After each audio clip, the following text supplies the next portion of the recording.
Now what I'm talking about here, okay, is like life itself, okay? And your own eating habits will formulate your own attitude towards life itself. Now I believe, and my people, we have developed a philosophy. We are strict carnivores. We will not consume any vegetable matter.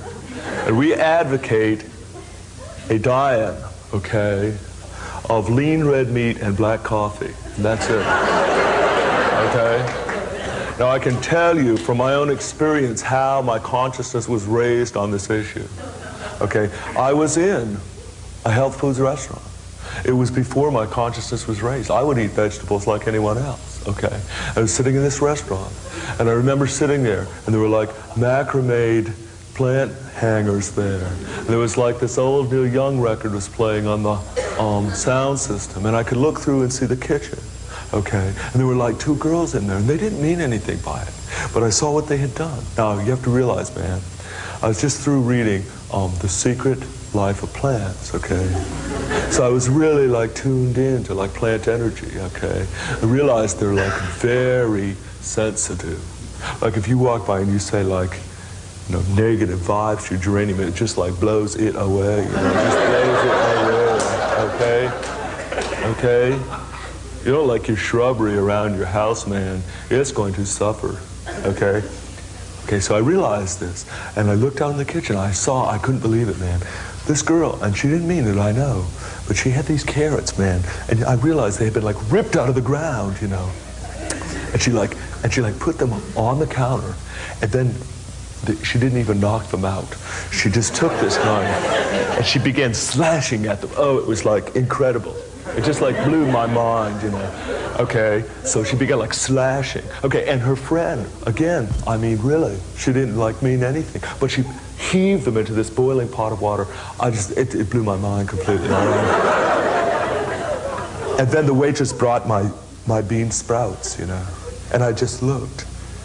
And these little sprouts, man, they had not even begun to enjoy life. They were just like, you know, and plants are like, they just love life, you know. You see them coming up through the pavement, you know. And all of a sudden, my consciousness, I realized, wow, it blew me away. I understood about life, man. Plants, like, they love life, man. They're so pacifistic. They don't chase or bite or hurt anyone.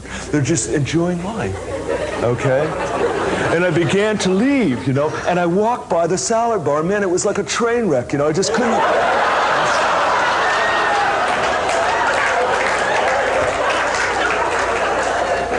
I tell you, man, I was like really shaken, okay? So like I was driving along, and suddenly the other half of the philosophy began to click in my mind, okay? As I drove by a field, I saw like some cows, all right? And all of a sudden, I saw those cows like the scales had fallen off my eyes, and I saw them with a new vision, and I realized something I'd never realized before. The obvious fact. They were bored stiff.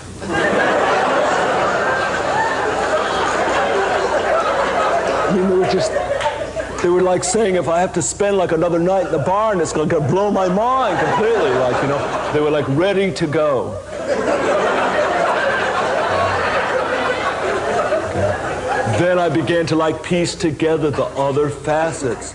I realized our nation, okay, after years of people becoming more and more oriented to vegetables, okay, like the whole nation was like becoming wimpy.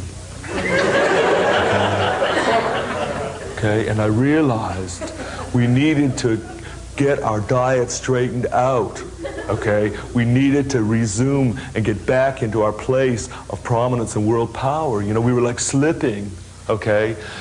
So I got together with some friends, okay? We've created a cookbook which we want to make available to you, and it's a whole life plan for living, okay? It's not just a cookbook. It's called Diet for an Aggressive Planet.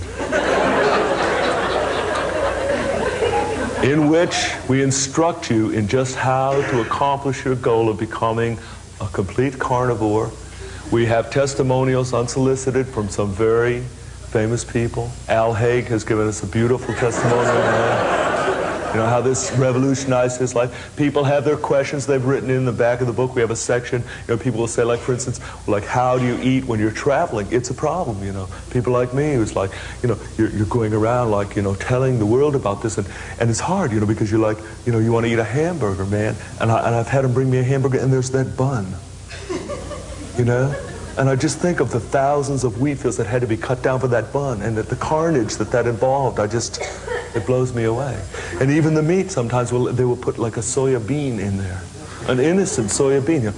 So you got to be very careful, you know, what you do and how you do that, you know. But if you follow our book, you'll see that there are some recipes there you can make using the right chemicals, additives, and food colorings, which you need. You need that. You need that.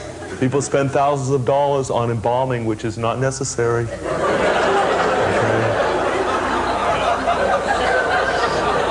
You eat the proper diet, you're ready when you go.